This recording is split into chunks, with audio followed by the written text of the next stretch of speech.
શિવરાત્રિના મેળામાં 5 દિવસની અંદર લગભગ 15 થી 20 લાખ લોકો આવતા હોય છે.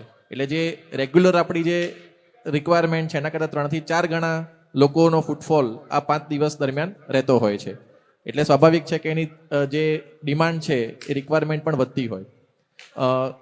મુખ્યત્વે 4 થી 5 બાબતો ઉપર અમારે કામ કરવાનું હોય છે, જેમાં ખાસ કરીને લાઇટ, સેનિટેશન, પાણી અને ફાયર એટલે કે ઇમરજન્સી સર્વિસીસમાં આગળ જરૂર પડે, અને હેલ્થ.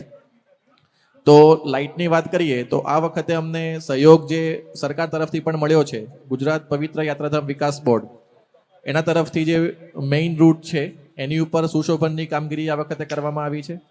સાથે સાથે જે ફ્લડ લાઇટ્સ આપણે જોઈએ છીએ એ દર વર્ષે કોર્પોરેશન દ્વારા લગાવવામાં આવે છે. આ વખતે લગભગ 1400 થી 1500 જેટલી ફ્લડ લાઇટ્સ અમે લગાવી છે.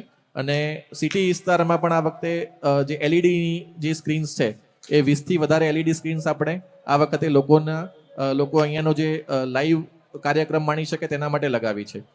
અને સતત અમારી જે ટીમ છે એના માટે અત્યારે કોઈ પણ જગ્યાએ ફોલ્ટ થાય તો સતત 3 શિફ્ટમાં આપણે દરેક કર્મચારીઓ અને સુપરવાઇઝર્સને ગોઠવ્યા છે કે જે કોઈ પણ જગ્યાએ ફોલ્ટ થાય અથવા નાની મોટી કોઈ ઘટના બને તો તરત પહોંચી શકે તેના માટે આપણે અત્યારે વ્યવસ્થા ગોઠવી છે.